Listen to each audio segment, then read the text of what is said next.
जरा समझिए सिद्धांत को। 10वीं पढ़ने वाला विद्यार्थी 11वीं में जाएगा। अब वो सदा 10वीं में ही पढ़ता रहे तो क्या ये समझदारी है?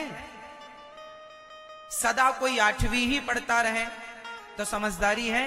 अरे 8वीं 1 साल पढ़ ली, अब तो 9वीं में जा, 9वीं पढ़ ली तो अब तो 10वीं में जा। हर साल आपको आगे बढ़ना होता है। आप उसी कक्षा में पढ़े रहें, ये आपकी समझदारी नहीं है। उसी तरह अब आप मेरे से एक बात बताओ कि आप लोगों ने जब से होश संभाला है तब से आप एक ही कक्षा में हैं। मैं किस कक्षा की बात कर रहा हूं जरा वो कक्षा समझ लीजिएगा। मैं किस क्लास की बात कर रहा हूं जरा वो क्लास समझिएगा। आप बताइए, हमारे हिंदू धर्म में, हमारे सनातन धर्म में मंदिर में मूर्तियां होती हैं। हम मंदिरों में जाकर पूजा करते हैं भगवान की। अच्छा ये बताओ, भगवान जो मंदिर में मूर्तियां होती हैं वो पत्थर की होती हैं या नहीं? हाँ या ना? उत्तर दीजिए। पत्थर की होती हैं। पत्थर की मूर्तियों में प्राण प्रतिष्ठा की जाती है और फिर हम उसे भगवान कह करके पुकारते हैं, हम भगवान कहते हैं।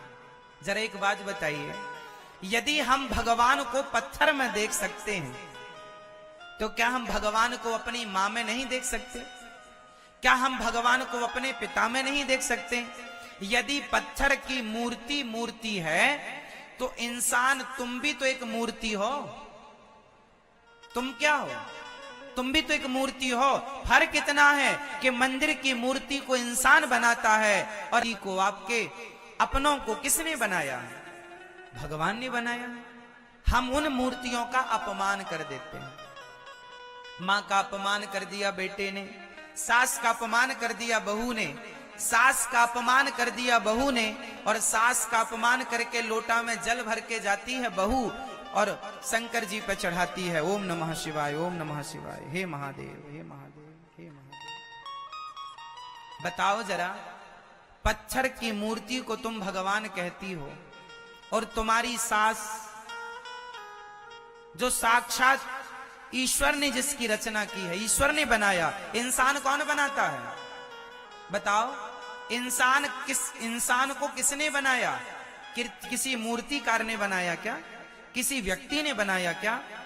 नहीं ना। इसलिए इंसानों से नफरत करने वाला व्यक्ति, अब आप मुझे बताइए कि जो इंसानों में भगवान को ना देख पाया हो, क्या वो पत्थर में भगवान को देख पाएगा?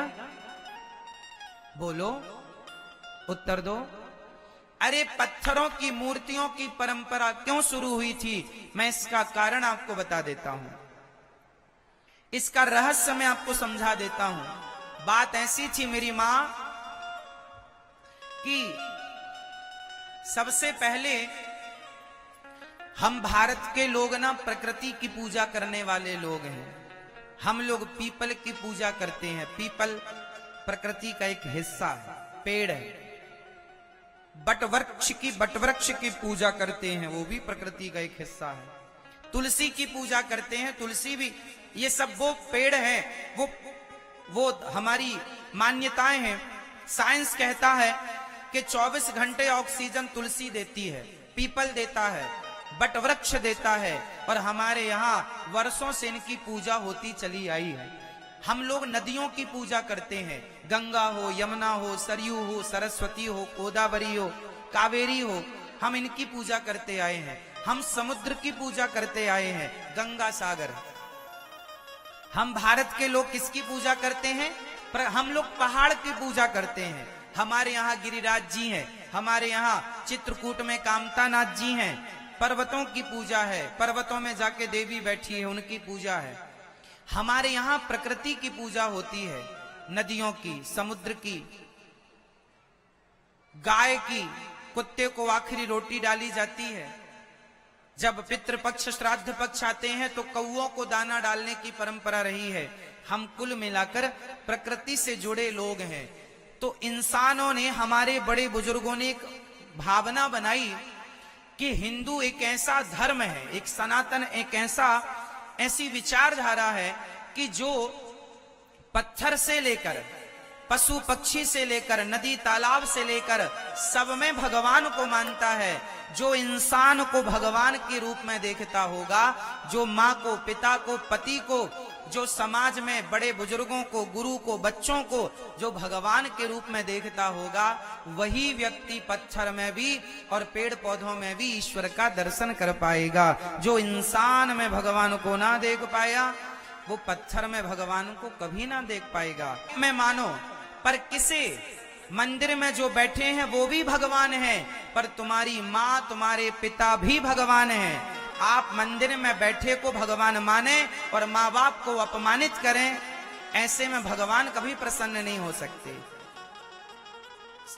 10वीं क्लास हमारे जीवन में भी 6 सब्जेक्ट है। कौन कौन से? हमारा पहला सब्जेक्ट क्या है? मातृदेवो भव। सेवा करना कि कम से कम 33 नंबर तो आ जाएं, पास तो हो जाओ, है ना। पिता की इतनी सेवा करना कि कम से कम 33 नंबर आ जाएं, पिता की सेवा करना। मातृदेवो भव, पितृदेवो भव, अतिथि देवो भव। अतिथि हमारे यहाँ भगवान के तुल्य माना जाता है। अतिथियों की इतनी सेवा तो करना कि 33 नंबर मिल जाएं। और आचार्य देवो भव, अपने गुरुजनों की इतनी सेवा करो कि कम से कम 33 नंबर मिल जाए। ये 4 सब्जेक्ट ये हैं। और 2 सब्जेक्ट कौन से? अपनी पत्नी और अपने पति। पति को पत्नी के लिए और पत्नी को पति के लिए। को इतने अच्छे संस्कार दो कि कम से कम गृहस्थी में आपको 33 नंबर तो मिल जाए। पास होना है यदि गृहस्थी में तो 33 नंबर चाहिए। 33 नंबर। कई पुरुष अपनी पत्नी को समय नहीं दे पाते, उसे प्रसन्न नहीं रख पाते। कई पत्नियां अपने पति को प्रसन्न नहीं रख पाती। कई माँ बाप अपने बच्चों को योग्य संस्कार नहीं दे पाते, बच्चों को सही शिक्षा नहीं दे पाते। कम से कम 33 नंबर तो लाओ। और आखिरी विषय, छठा सब्जेक्ट है धर्म, जिसमें भगवान आ गए, ये भागवत आ गई, कथा आ गई। धर्म, जीवन में आपके भीतर इतना धर्म हो, भगवान में इतनी आस्था हो, इतनी श्रद्धा तो हो, इतना प्रेम हो, इतनी श्रद्धा और इतना विश्वास हो कि कम से कम उस धर्म में, उस श्रद्धा विश्वास में 33 नंबर तो मिल जाएं तो आपका नैया, आपकी नैया पार हो जाए। तो गृहस्थी चलाने के लिए भी, जीवन जीने की शैली भी 6 सब्जेक्टों पर टिकी हुई है। ये 6 विषय आपके कम से कम 33 नंबर से तो भरे हों। यदि आगे की कक्षा में के संग चले जाते हैं,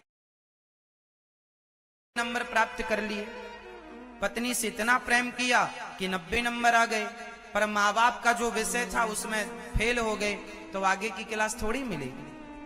इसलिए कम से कम 33 नंबर। आपके यहाँ क्या है, पास होने के लिए 33 नंबर चाहिए होते हैं? हम जब पढ़ते थे तो 33 ही चाहिए होते हैं, है ना। कम से कम 33, अधिक से अधिक तो आप 99 लेके आए, 100 लेके आए। तो जीवन इस प्रकार जीना है। और हमारे भगवान सिर्फ पत्थर में ना, भगवान कण कण में। आपके अंदर श्रद्धा और विश्वास की आंखें हैं तो आप देख लो कि भगवान किस में है, कहां है। गधे में एक नाथ जी ने भगवान का दर्शन किया। किस में किया था? गधे में। इसलिए गोस्वामी जी ने कहा है, सिय राम मैं सब जग जाने। सब में गोविंद ही है, सब में मेरे राम ही समाये हैं, सब में वही विराजमान है जो विश्व की उत्पत्ति और पालन करते हैं। अच्छा बताओ, भगवान करते क्या है? मैया, ओ मेरी माँ, क्या करते हैं भगवान, जरा बताओ।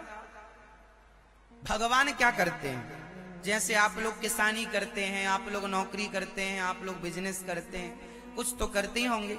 उसी तरह भगवान क्या करते हैं, ये बताओ। क्या करते हैं मैया भगवान? भगवान विश्व की उत्पत्ति, पालन और संहार करते हैं। भगवान ये सृष्टि उत्पन्न करते हैं, इसका पालन करते हैं और सृष्टि का संहार करते हैं। अच्छा बताओ, भगवान सृष्टि उत्पन्न करते हैं तो किस रूप में उत्पन्न करते हैं? सृष्टि उत्पन्न करने के लिए कौन सा रूप है भगवान का? ब्रह्मा। ब्रह्मा के रूप में सृष्टि उत्पन्न करते हैं और पालन किस रूप में करते हैं? जोर से। विष्णु। और संहार किस रूप में करते हैं? भगवान शिव। तो ब्रह्मा, विष्णु और महेश, ये तीनों एक सृष्टि उत्पन्न करने के लिए, एक पालन करने के लिए, एक संहार, इन तीनों को जोड़ने से बनता है गॉड। GOD, God. गॉड का फुल फॉर्म क्या होता है? जी मतलब जनरेटर, O मतलब ऑपरेटर, D मतलब डिस्ट्रॉयर। तो GOD, सृष्टि उत्पन्न करने वाले, पालन करने वाले और संहार करने वाले, है ना मेरी मां? तो इसमें से जनरेटर कौन हुआ? जोर से। जनरेटर कौन हुआ? जोर से। ब्रह्मा जी। ऑपरेटर कौन हुआ? भगवान विष्णु। और डिस्ट्रॉयर कौन हुआ? भगवान शिव। ये तीनों सृष्टि उत्पन्न, पालन, संहार करते हैं और तीनों को जोड़ने से गॉड हो जाता है। तीनों एक ही हैं। अच्छा बताओ, ब्रह्मा, विष्णु, महेश, क्या ये तीन भगवान हो गए? नहीं। भगवान कितने हैं? अच्छा बताओ, आप लोगों के बिहार में कितने भगवान हैं? क्या नाम है उन्हें का? मैया, ओ मेरी मां, बताओ भगवान का क्या नाम है? क्या नाम? जोर से। ये भैया लोग बताएंगे क्या नाम है? भगवान श्रीमन नारायण। भगवान एक हैं, श्रीमन नारायण। वही नारायण, जैसे बिजली एक होती है, पर एक ही बिजली तीन फेसों में डिवाइड होती है, फेस 1, फेस 2, फेस 3, हाँ या ना? आपने देखा होगा तीन तार होते हैं। कभी इसमें आपने अपने घर का तार रखा, आई क्या बिजली? नहीं इसमें रखा। आई क्या? नहीं आई। हाँ इसमें है। तीन फेस होते हैं, और तीन फेस इसलिए होते हैं व्यवस्था के लिए। बहुत सारे उपकरण होते हैं जो 3 फेस पर चलते हैं, हाँ या ना? तो बिजली तीन फेसों में डिवाइड तो है, पर बिजली तीन है क्या? बिजली तीन होती है कि एक होती है? जोर से। बिजली एक है, पर व्यवस्था को बनाने के लिए एक बिजली तीन भागों में डिवाइड हो गई, 3 फेस के रूप में। उसी प्रकार ईश्वर एक है, व्यवस्था बनाने के लिए वह एक 3 भागों में परिणत हो गए, 3 रूपों में। ब्रह्मा, विष्णु और तीनों एक ही तत्व हैं। वही है राम, वही है कृष्ण। तो ये 3 तत्व हो गए। भगवान करते क्या है? विश्व की उत्पत्ति, पालन और संहार करते हैं। अच्छा ये बताओ, आप लोगों की ये जो आंखें हैं, आपकी आंख किसने बनाई? आपकी मां ने, आपके पिता ने, या भगवान ने? आपके शरीर को किसने बनाया? अच्छा कहां बनाया? कहां बनाया? मां के पेट में। एक सज्जन ने हमसे कहा कि महाराज जी भगवान है तो दिखाओ। एक सज्जन ने पढ़े लिखे थे, उन्होंने हमसे कहा महाराज जी भगवान है तो दिखाओ। हमने कहा ठीक है चलो दिखाता हूं। आज मैं आप लोगों को भगवान का एक जीता जागता सबूत दे रहा हूं। किस किस को भगवान के होने का सबूत चाहिए? मैं आपको तुरंत दे दूंगा। किस किस को चाहिए पहले तो हाथ उठा के बताओ। भगवान के होने का सबूत चाहिए? चलो लो। एक सज्जन ने मेरे से कहा महाराज जी भगवान है, इस बात का सबूत दीजिए। कहां है भगवान, दिखाओ। हमने कहा देख ले। एक बात बताओ, जब आप अपनी मां के पेट में थे तो मां के पेट में आंखें तो नहीं होती? होती हैं। पर जब आप मां के पेट में थे तो 9 महीने के अंदर भगवान ने आपके मां के पेट में इतनी सी जगह में आपके शरीर का निर्माण किया। बताओ शरीर का निर्माण पिता करता है या मां करती है? मां और पिता का सिर्फ इतना काम है कि जब मां गर्भवती होती है तो पिता का तेज मां के रज से मिलकर वो पानी है, पिता के द्वारा माँ के गर्भ में सिर्फ पानी की कुछ बूंद जाती हैं, उस पानी से एक इंसान का निर्माण होता है। और वो पानी से इंसान के रूप में बदलने वाला ना बाप होता है ना माँ होती है। उस पानी की कुछ बूंदों से इंसान का निर्माण करने वाले भगवान होते हैं, जो 2 हाथ 2 पांव, आंख, नाक, कान व्यवस्थित रूप में आपको निर्मित करते हैं। और यहां तक नहीं, भगवान को पता था कि जब आप जन्म लेंगे तो आप पिएंगे क्या, खाएंगे क्या। तो जैसे ही आप माँ के पेट से बाहर आते हैं, माँ के स्तनों में अपने आप दूध की धारा बहने लग जाती है। ये व्यवस्था किसने की बताओ, है ना कोई? आज यहां पर कथा हो रही है, यहां पर ये टेंट लगा है, बिछात बिछी है, तो बताओ यहां पर यदि ये व्यवस्थाएं हैं तो इन व्यवस्थाओं को करने वाला कोई तो होगा। बिना किसी के किए ये व्यवस्था तो नहीं हो सकती थी ना, हाँ या ना? जैसे बिना किसी के किए यहां व्यवस्था नहीं हो सकती थी। यदि तुम्हारी मां के आंचल में दूध आया तो वो व्यवस्था करने वाला भी कोई था, और जो वो व्यवस्था करने वाला है उसी को भगवान कहते हैं। बच्चा पैदा नहीं होता तब तक मां के आंचल में दूध नहीं होता, हाँ या ना? पर बच्चा पैदा होते ही मां के आंचल में दूध की धारा बह पड़ती है। किसे चिंता थी? भगवान को। वो दूध का कनेक्शन किसने जोड़ दिया? इसलिए भगवान सबके पालनहार हैं। किसी को सबूत चाहिए भगवान के होने का, तो ये व्यवस्था यदि हो रही है, तुम्हारी माँ के आंचल में दूध ही क्यों आया? खून भी तो आ सकता था, जबकि माँ के शरीर में खून ही खून है, हर नस में खून दौड़ रहा है, लेकिन क्या आया? दूध आया। ये व्यवस्था किसी ने की होगी ना, किसने की? बिना किए तो नहीं हो सकता। ये टेंट किसी ने लगाया तब लगा, बिना लगाए तो नहीं लग सकता था। आपने बाजरा बोया, आपने धान बोई, आपने खेती में गेहूं बोया, तो बिना बोए तो नहीं हो सकता था ना, कि हो जाता? कोई यदि खेत में धान लगी है, खेत में गेहूं लगी है, तो खेत की गेहूं लगी है तो वो बता रही है कि इसको बोने वाला कोई है, इसको सुचारू रूप से देखभाल करने वाला कोई है। यदि फसल अच्छी है, खेत बढ़िया है, कोई है इसको सही समय पर पानी देने वाला, सही समय पर खाद देने वाला, कोई तो होगा, उसे बोने वाला, उसे संरक्षण करने वाला, पालने वाला। आप और हम हैं तो कोई तो है जो हमें सही वक्त पर सही चीजें उपलब्ध कराते चल रहा है। जब पैदा हुए तो माँ के आंचल में दूध आया, और बड़े हुए तो तुम्हारे मुंह में दांत नहीं थे, भगवान ने देखा भी ये खाने लायक हो गया, बढ़िया कंपनी वाले दांत लगवाए भगवान ने आपके लिए, दांत। और जब आप थोड़ा और बड़े हो गए तो भगवान ने वो दांत गिरवा के बढ़िया ब्रांडेड दांत लगवाए, बुढ़ापे तक चलते हैं, हाँ या ना? ये व्यवस्था बताओ तुम्हारे बाप की है कि तुम्हारी माँ की? कौन लगवाता है तुम्हारे दांत? फिर ये व्यवस्थाएं हो रही हैं तो कोई तो होगा करने वाला, उसी को कहते हैं भगवान, है ना मेरी माँ? तो भगवान करते क्या है? सृष्टि उत्पन्न करते हैं, पालन करते हैं और संहार कर देते हैं। तापत्रय विनाशाय,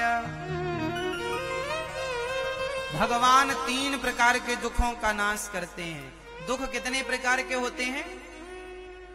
दुख कितने प्रकार के होते हैं?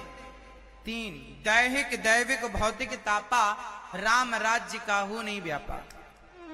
3 प्रकार के दुख होते हैं। दैहिक, जो देह से दुख उत्पन्न होता है, बुखार हो जाना, बीमारियां हो जाना, दैहिक।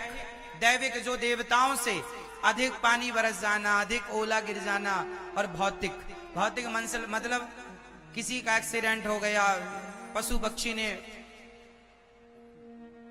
प्रहार कर दिया, सांप ने डस लिया, बिच्छू ने डंक मार दिया, नंदी ने, बैल ने धक्का मारा, कुछ भी, ये भौतिक दुख है। 3 प्रकार के दुखों से भगवान सदा रक्षा करते हैं, इसलिए भगवान की शरण में रहना चाहिए। राम राज्य काहू नहीं व्यापा, भगवान की शरण में रहने वाले को कभी दुख नहीं होता। एक बात बताओ, सुग्रीव बहुत दुखी थे, सुग्रीव बहुत दुखी थे। सुग्रीव के भाई ने खूब मारा, सुग्रीव को निकाल दिया और सुग्रीव की पत्नी पर कब्जा कर लिया।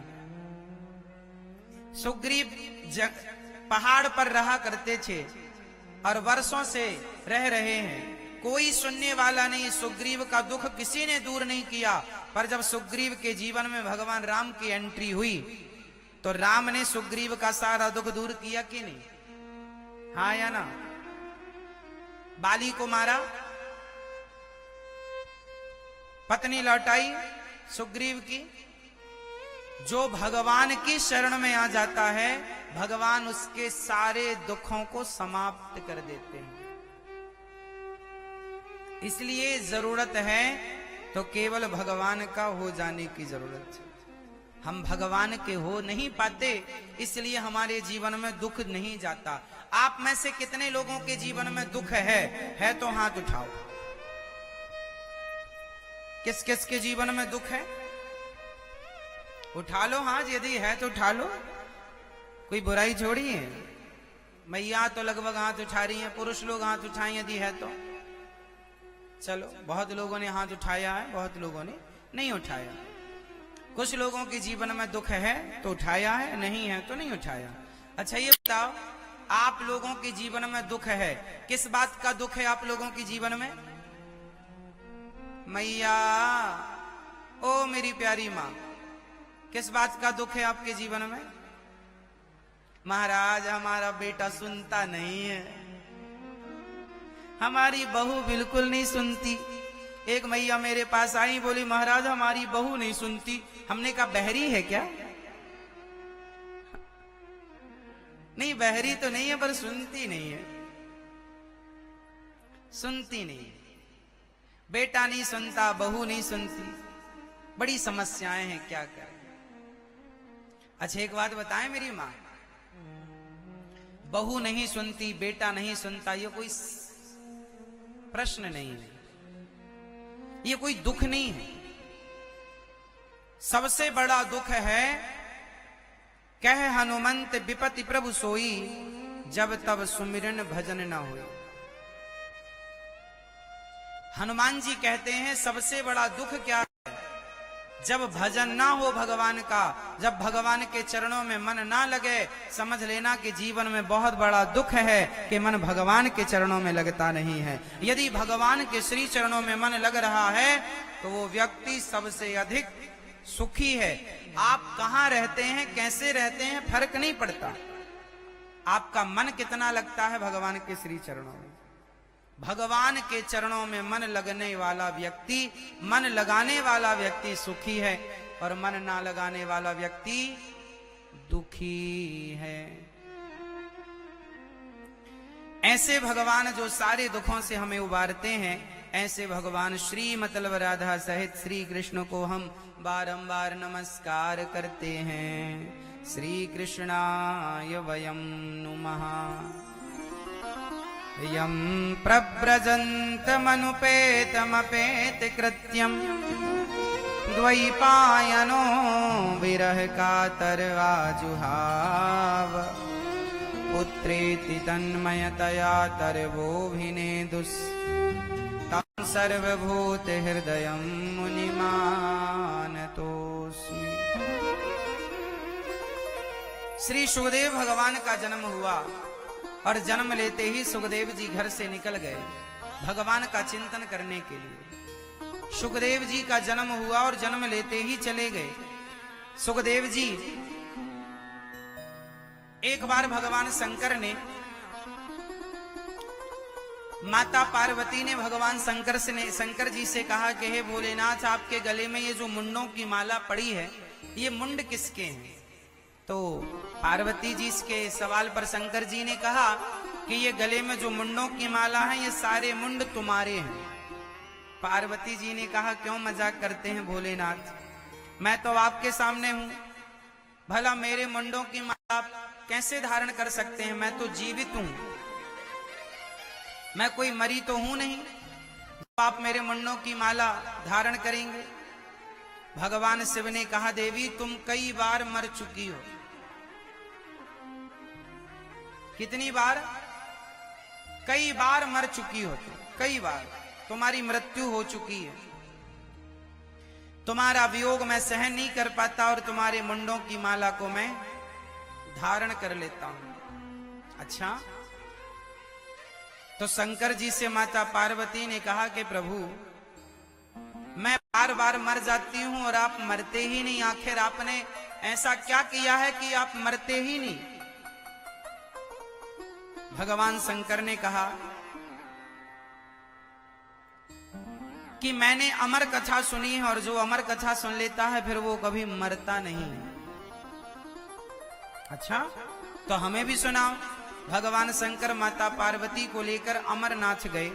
अमरनाथ के जंगलों में एक पेड़ की छांव में बैठकर कथा सुनाने लगे। वहीं पर एक तोती ने अपने बच्चे को रख रखा था।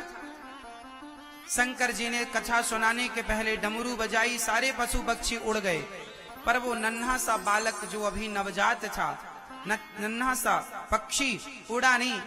शंकर जी ने कथा सुनाई, माता पार्वती नींद में डूब गईं और माता पार्वती के सो जाने पर तोते ने वो सारी कथा सुनी और हुंका देने लगा तोता। जब सारी कथा तोते ने सुन ली और कथा पूरी हुई तो जयकारा लगाई भगवान शंकर ने, बोलिए कृष्ण कन्हैया लाल की। और जयकारा लगी तो माता पार्वती की नींद टूटी। हाँ भोलेनाथ, फिर आगे क्या हुआ? शंकर जी ने कहा, मैंने तो पूरी कथा सुना दी, क्या हुआ, क्या कहती हो? कथा तो पूरी हो गई। पार्वती ने कहा, भोलेनाथ कथा तो पूरी हो गई, पर मैं सो गई थी, मैं सुन ना पाई। माता पार्वती ने कहा, यदि आप सो गई थी, आपने सुना नहीं तो हुंका तो बराबर मिला। फिर नाथ जी आया, वहां वेद व्यास जी की पत्नी मासिक धर्म से निवृत्त होकर अपने बाल सुलझा रही थी कि उनके मुख के द्वार से तोता गर्भ में प्रवेश कर गया और गर्भ में जाकर बैठा। 12 साल शंकर जी आए, देवी मेरे तोते को, मेरा दुश्मन जिसने चोरी से कथा सुनी, चोर को निकालो। कौन सी चोरी कर ली आपकी? मेरी कथा सुन ली। व्यास जी की पत्नी ने कहा, कौन सी कथा? बोले अमर कथा। बोले जब अमर कथा सुन ही ली तो ये मरेगा कैसे? और मर जाएगा तो अमर कथा की महिमा कम नहीं हो जाएगी? शंकर जी वहां से चले गए। सच्चाई तो ये थी कि कथा उस तोते को ही सुनवानी थी, पार्वती जी तो निमित्त बनी। कथा तोते को ही सुनवानी थी, पार्वती जी निमित्त बनी। शंकर जी उस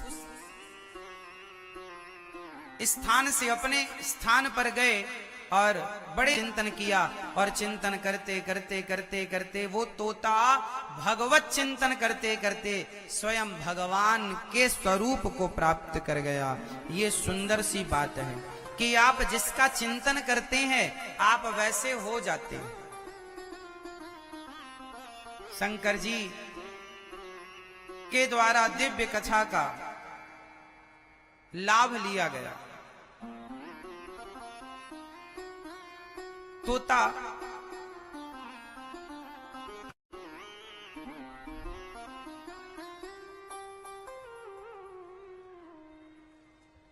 तोते पर मां के गर्भ में रहते रहते मां को बड़ी पीड़ा होने लगी। तोते से कहा, व्यास जी ने बाहर आओ। तोते ने कहा, मैं बाहर नहीं आ सकता, मैं बाहर नहीं आ सकता, मां के गर्भ में ही अच्छा हूं। बाहर आऊंगा तो भगवान की माया मुझे पकड़ लेगी, भगवान की माया बड़ी प्रबल है। समझाया तोते को। भगवान ने आकर कहा और जैसे ही प्रकट हुए सुखदेव भगवान, जन्म लेते ही सन्यास लेने चल पड़े। व्यास जी ने रोका, अरे विवाह तो कर लो बेटा, गृहस्थी तो बचा लो। सुखदेव जी बोले कि जो गृहस्थी में उलझ जाते हैं, संसार में उलझ जाते हैं, वो बाहर निकलते नहीं इस उलझन से, इसलिए मुझे उलझना नहीं है। अच्छा एक बात बताओ, संसार में आप लोग आकर उलझ गए कि नहीं? हाँ या ना? घर से निकले किस लिए थे? भगवान को पाने के लिए। किस घर से? भगवान के घर से आए थे भगवान को पाने, संसार में उलझ गए। अच्छा, संसार में जीव कैसे उलझता है, इसकी एक छोटी सी बात जरा समझो। एक पिता ने अपने बेटे को 100 रुपए देकर बाजार भेजा कि जाओ बेटा, बाजार में ताजे ताजे फल आ गए हैं, जरा लेकर के आओ। कितने लोग समझ रहे हैं मेरी बात को? हाथ उठाओ, पीछे आवाज आ रही है? बहुत ध्यान से सुनना, बिल्कुल सावधान होकर, चित्त लगाकर। एक पिता ने अपने, अभी मैं आपको पहले कहानी सुनाऊंगा, फिर एक सवाल पूछूंगा, इसलिए ध्यान से सुनेंगे तो मेरे प्रश्न का उत्तर दे पाएंगे। एक पिता ने अपने बेटे को 100 रुपए देकर बाजार भेजा, जाओ ताजे ताजे ताजे ताजे फल आ गए हैं, बाजार से लेकर आओ। बेटा 100 रुपए लेकर बाजार चला, लेकिन जैसे ही बाजार में पहुंचा, वहां एक मंदारी बंदर को नचा रहा था। नाच बंदर नाच, नाच बंदर नाच। वहां एक मंदारी बंदर को नचा रहा था। बंदर नाच रहा था, मंदारी बार बार उस बंदर को नचा रहा था। ये जो 100 रुपए लेकर गया था ना, ये बंदर का नाच देखने में मस्त हो गया। घंटों तक खड़ा रहा, बंदर का नाच देखता रहा। बंदर का नाच पूरा हुआ तो मंदारी ने हाथ पसारा, बंदर को कटोरा दिया और इसने भाव में वो 100 रुपए बंदर को दे दिए। बंदर मंदारी दोनों चले गए। इसे जब होश आया कि मैं बाजार क्यों आया, बोला मैं तो फल लेने आया। फलों की दुकान में जब तक गया तो दुकानें बंद हो चुकी थी, क्योंकि बहुत समय तक ये मंदारी के नाच में मस्त रहा। फलों की दुकान बंद हो गई। आखिरी घर वापस चला गया। आखिरी समाधान यही था, अब कहां जाए, तो घर चला गया। पिता ने कहा, बेटा फल लेने गया था, ले आया? पिताजी दुकानें बंद हो गई। अरे तू तो समय से गया था, दुकानें कैसे बंद हो गई? पिताजी बंद हो गई। चल एक काम कर, चल दुकानें बंद हो गई, कोई बात नहीं, पैसे वापस कर। बोले पैसे तो खर्च हो गए। अरे पैसे भी खर्च हो गए? पैसे भी खर्च हो गए, जिस काम के लिए भेजा वो काम भी नहीं हुआ, तो पैसे कहां खर्च हो गए? बोले मंदारी में, बंदर में। ये छोटी सी कहानी समझ में आ गई। अब इस कहानी को ऐसे समझते हैं, हम अपने से समझते हैं, जरा समझिएगा। एक पिता ने 100 रुपए देकर बाजार भेजा। वो पिता कौन है बताओ? वो पिता है भगवान। भगवान ने हमें बाजार भेजा। ये संसार है बाजार। ये संसार क्या है? जोर से, बाजार। कितने रुपए देकर भेजा? वो 100 रुपए का मतलब क्या है? 100 रुपए मतलब 100 साल की उम्र। परमात्मा ने 100 साल देकर हमें संसार में भेजा फल लाने के लिए। कौन से फल? अच्छे अच्छे कर्मों के फल। जाओ बेटा, अच्छे अच्छे कर्मों के फल लेकर आओ। कौन से फल लाने भेजे भगवान ने हमें? अच्छे कर्मों के फल। पर हम यहां किस में उलझ गए? मंदारी के नाच में। ये मंदारी का खेल क्या है? आपकी पत्नी, आपका पति, आपका परिवार, आपके बच्चे, ये सब मंदारी का खेल ही तो है। कभी पत्नी नचाती है पति को, कभी पति नचाता है पत्नी को। पत्नियां गुस्से में क्या बोलती हैं? हम सवेरे से शाम तक नाच रही हैं। तो तुम मंदारी की तरह नाच ही तो रहे हो, बंदर की तरह, मंदारी का बंदर बन करके। आपकी इस परिवार के नाच में, गृहस्थी के नाच में, सारी जिंदगी कमाने कमाने के नाच में कितने रुपए खर्च हो गए? उसने मंदारी के नाच में कितने रुपए खर्च कर दिया उस लड़के ने? आपकी 100 साल की उम्र कहां खर्च हो गई? सिर्फ पत्नी और बच्चों में। आपकी 100 साल की उम्र कहां खर्च हो गई? मंदारी का नाच ही तो है। ये गृहस्थी क्या है? क्या है गृहस्थी? बंदर का नाच ही तो है। सवेरे से शाम तक क्या करते हो आप लोग? नाचते ही तो हो। यही तो नाच है। झोला उठाए चले काम पे, झोला उठाए चले काम पे, सवेरे से शाम तक नाच रहे हो। घर से खेत, खेत से घर, घर से दुकान, दुकान से घर, घर से दफ्तर, दफ्तर से घर। ये नाचना ही तो है। इस नाच में 100 साल खर्च हो गए। बेटे ने 100 रुपए खर्च कर दिया, वापिस गया, पिता ने कहा 100 रुपए का हिसाब दो, बोले खर्च हो गए। जिस लिए भेजा था नहीं मिला। आपके भगवान रूपी पिता ने संसार में भेजा है अच्छे अच्छे कर्मों का फल लेने के लिए, पर आपने अच्छे कर्म नहीं किए, केवल नाच नाच में सारी जिंदगी गवा दी। आप लोग सुख ढूंढते रहे, शादी नहीं हुई तो पत्नी में सुख नजर आ रहा था, शादी हो जाएगी फिर मैं सुखी हो जाऊंगा। शादी हो गई, बोले बच्चे हो जाएंगे फिर मैं सुखी हो जाऊंगा। बच्चे हो गए, बोले 2 पैसे कमाने लग जाऊं, अच्छा काम खुद का जम जाए, सुखी हो जाऊंगा। काम जम गया, पैसा कमाने लगा, लेकिन जैसे जैसे आपका समय व्यतीत होता गया, आपकी इच्छाएं बढ़ती गईं, लेकिन आप सुख की तलाश में सारी जिंदगी भागते रहे, सुख मिला ही नहीं आपको। अब सुख मिलेगा, अब सुख मिलेगा, अब सुख मिलेगा, ये और हो जाए फिर सुख मिलेगा, ये और कर लूं फिर मैं सुख से रहूंगा। कब रहेंगे सुख से? हाँ, सारी जिंदगी तलाश किसकी रही आपको? उत्तर दो। आपको सारी जिंदगी किसकी तलाश रही?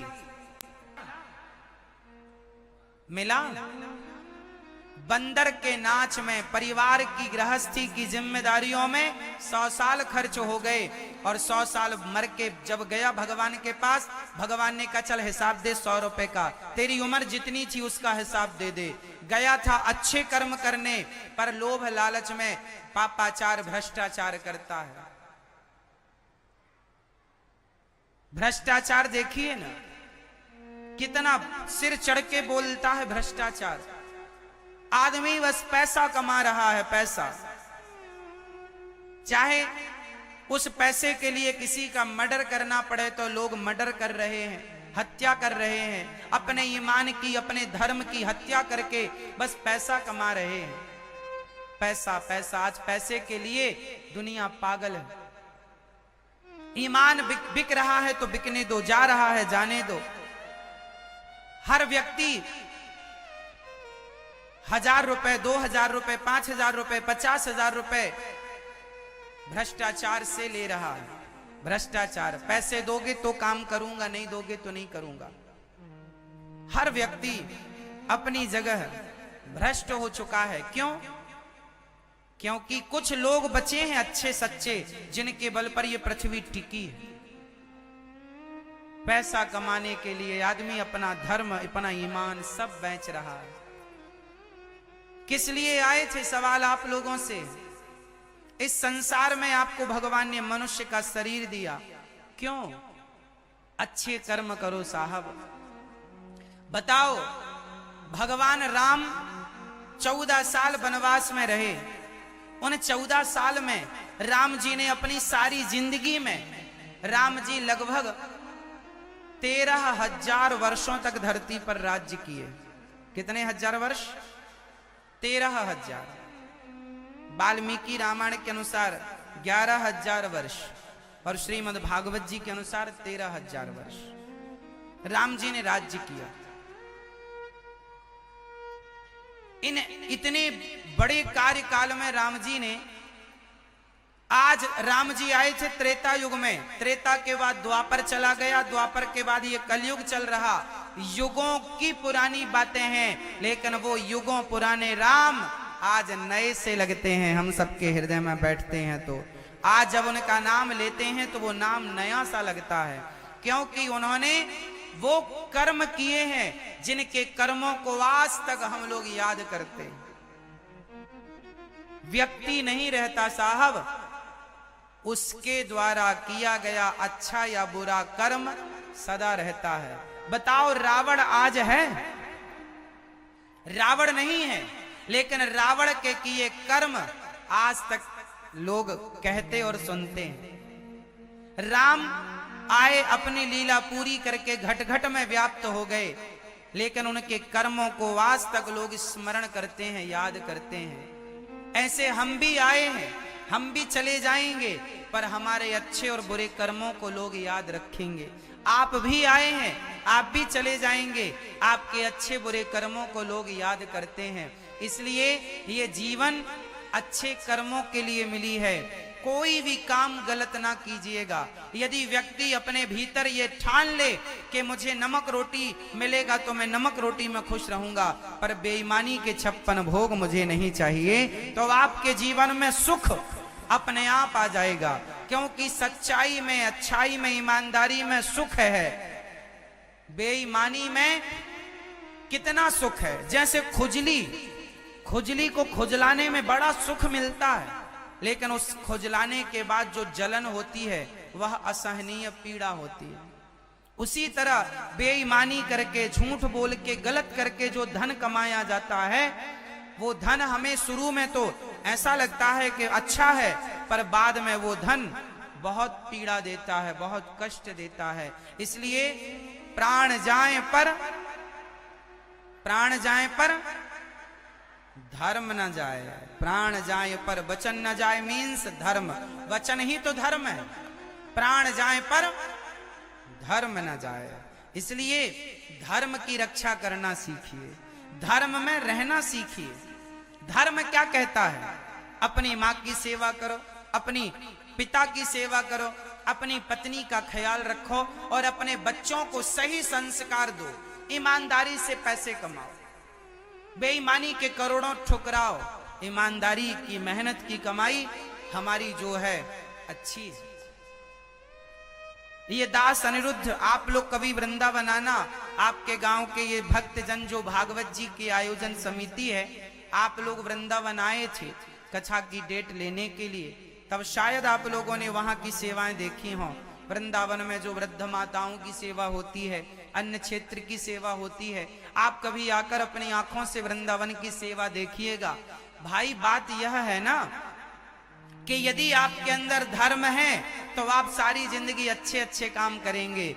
अधर्म जब सवार होता है, अधर्म जब प्रवेश कर जाता है व्यक्ति के जीवन में, तो वह गलत काम करना स्टार्ट कर देता है। वृंदावन में 264 वृद्ध माताएं रहती हैं। आप में से कितने लोगों ने वृंदावन आकर कभी दर्शन किया है गौरी गोपाल आश्रम का? कितने लोगों ने दर्शन किया? हाथ उठाओ। इतने लोगों ने दर्शन किया है।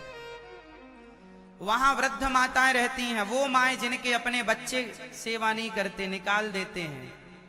आजकल जानते हैं बेटे अपने माओं को घर से निकाल देते हैं, वो वृद्ध माएं रहती हैं गौरी गोपाल वृद्धाश्रम में। सेवा करता हूं गौरी गोपाल वृद्धाश्रम में, रसोई चलती है, हजारों लोगों को भोजन मिलता है, सेवा चलती है। मुझे सेवा करने में सुख मिलता है, अच्छा लगता है। आप लोगों से कहूंगा कि आप भी इस सेवाओं से जुड़ने लायक हैं, तो आप भी इन बूढ़ी माओं के लिए, अन्य क्षेत्र के लिए आप भी इन सेवाओं से जुड़ सकते हैं। आप भी अपने धन को माओं की सेवा से, वृंदावन में चल रही रसोई, जो वृंदावन की रसोई, भारत के 5वें नंबर की रसोई गौरी गोपाल जी की रसोई, सबसे बड़ी रसोई। कोई आ जावे सबको भरपेट भोजन मिलता है, अन्नदान होता है। आप भी अन्नदान से जुड़ सकते हैं। कुल मिलाकर कहना यह है कि शरीर है, जीवन है, तो परमार्थ सेवा, सेवा ही परम धर्म है। सेवा के लिए जियो, सेवा करो। प्रिय भक्तों, ऐसे सुखदेव भगवान जो जन्म लेते ही भगवत चिंतन में लग गए, व्यास जी ने उन्हें बुलाया शिष्यों को, श्लोक रटाकर वरहापीडम नटवर वपु कर्णयोः कर्णिकारम, बड़े सुंदर हैं।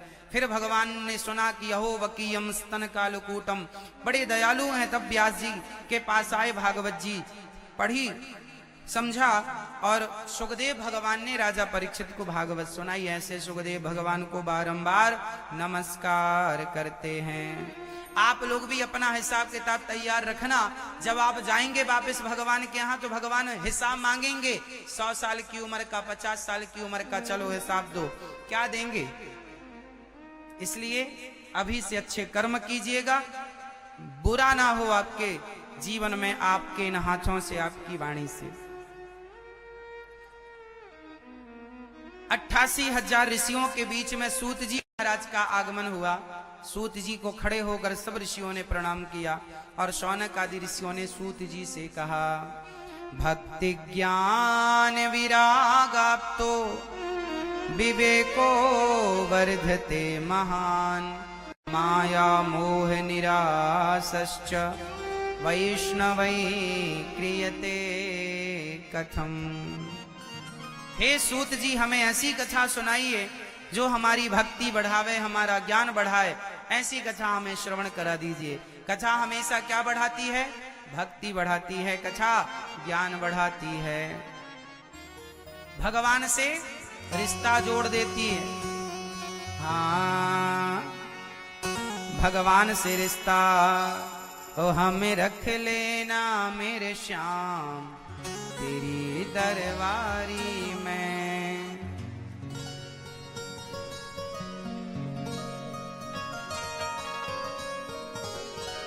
क्या रखा है ऐसी रिश्तेदारी में। भागवत जी हमें भगवान से रिश्ता जोड़ने का काम भागवत जी हमें कराती हैं। तो कौन कौन रिश्ता जोड़ेगा बिहारी जी से? हाँ, ओ हमें रख लेना मेरे श्याम, तेरी दरबारी में। दोनों हाथ उठाओ।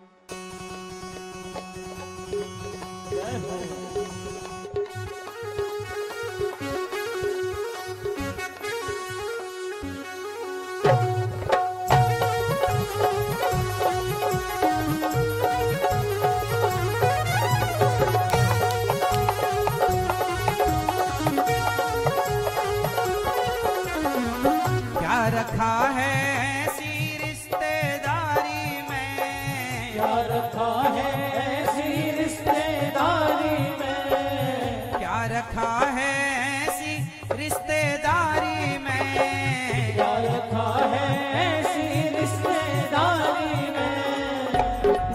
हमें रख ले, हमें रख ले, हमें रख लेना मेरे श्याम, तेरी दरबारी में। रख लेना मेरे श्याम, तेरी दरबारी में। क्या रखा है ऐसी रिश्तेदारी में, क्या रखा है ऐसी रिश्तेदारी में, क्या रखा है ऐसी रिश्तेदारी में। क्या रखा है ऐसी रिश्तेदारी में। हमें रख ले, हमें रख ले, हमें रख लेना मेरे श्याम, तेरी दरबारी में। रख लेना मेरे श्याम, तेरी दरबारी में।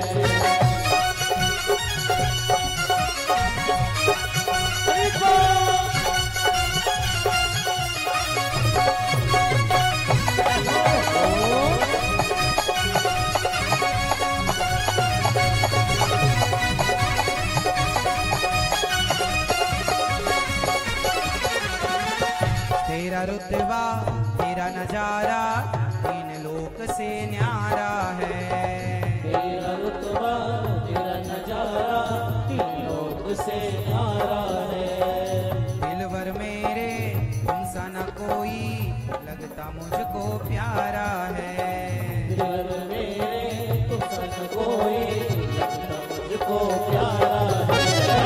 दिलवर मेरे तुम सा न कोई, दिलवर मेरे तुम सन कोई, लगता मुझको प्यारा है।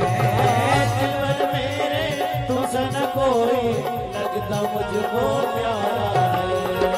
आ गया मुझको मजा तेरी यारी में, आ गया मुझको मजा तेरी यारी में। आ गया मुझको मजा तेरी यारी में। आ गया मुझको मजा तेरी यारी में। हमें रख ले, हमें रख ले, हमें रख लेना मेरे श्याम, तेरी दरबारी में।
तेरे भजनों को सदा गाता रहूं।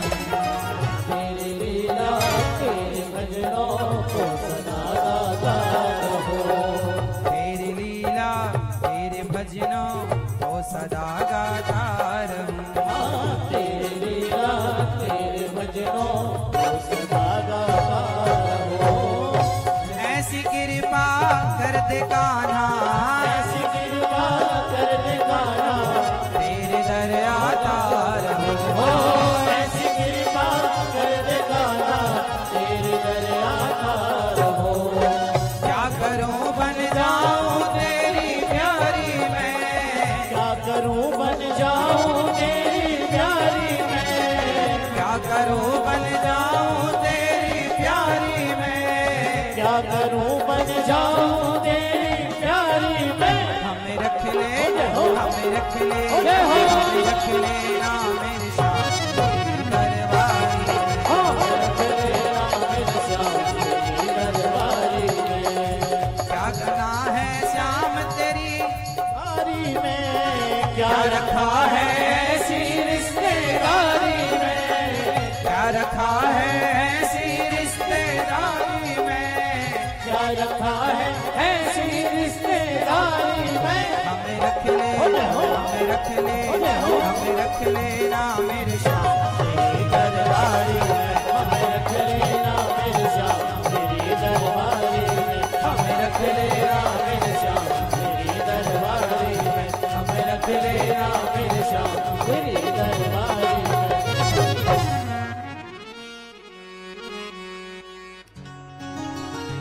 तेरी लीला तेरे भजनों को सदा गाता रहूं।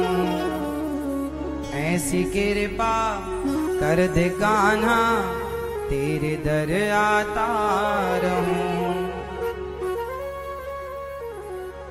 क्या रखा है ऐसी रिश्तेदारी में। क्या रखा है ऐसी रिश्तेदारी में। हमें रख लेना मेरे श्याम तेरी दरबारी में। हमें रख लेना मेरे श्याम तेरी दरबारी में। बोलिए भक्त वत्सल भगवान की। प्रिय भक्तों, श्री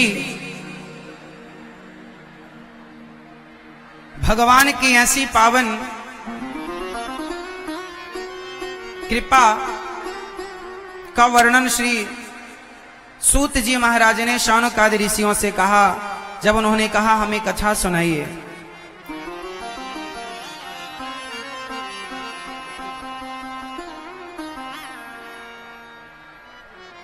हमें कथा सुनाइए।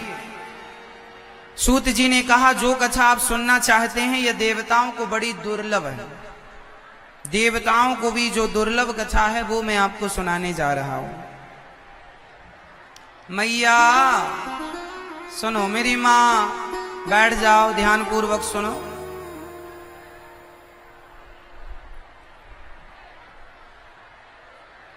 श्री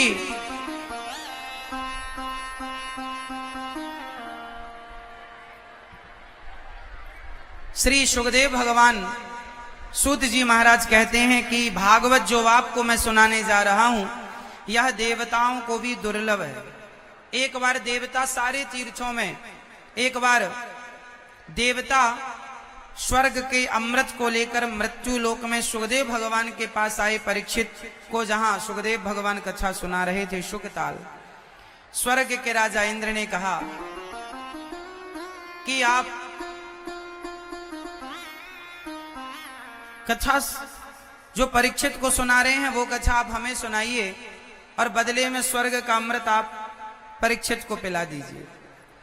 जो स्वर्ग का अमृत है ना,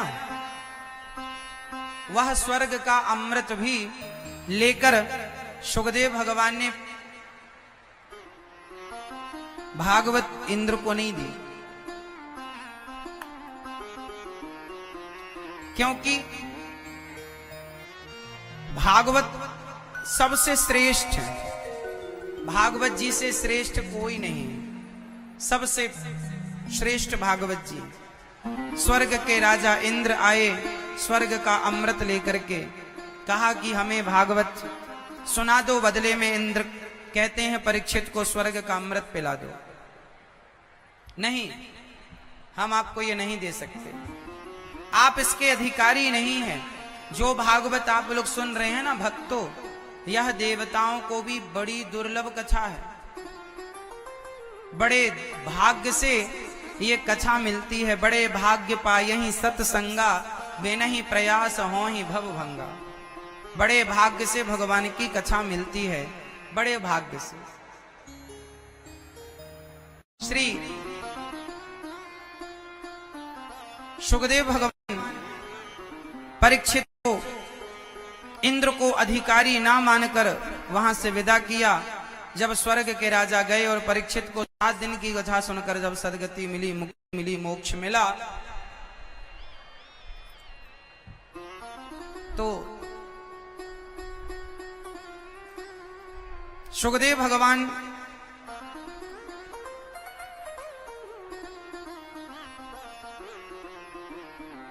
वहां से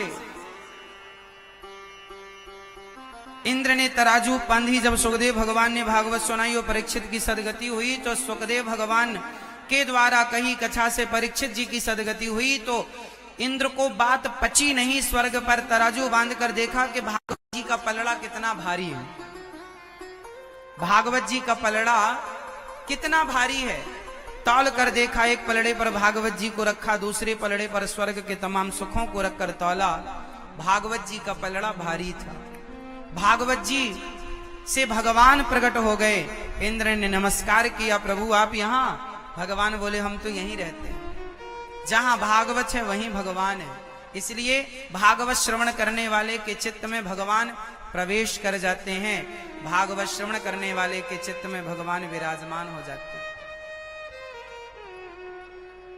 विराजित हो जाते हैं। प्रिय भक्तों,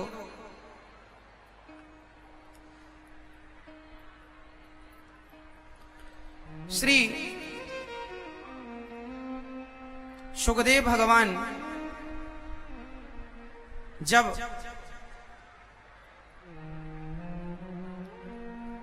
राजा परीक्षित को भागवत सुना रहे थे, इंद्र को इस बात का बड़ा घमंड था कि मेरे स्वर्ग के अमृत से बड़ा कुछ नहीं।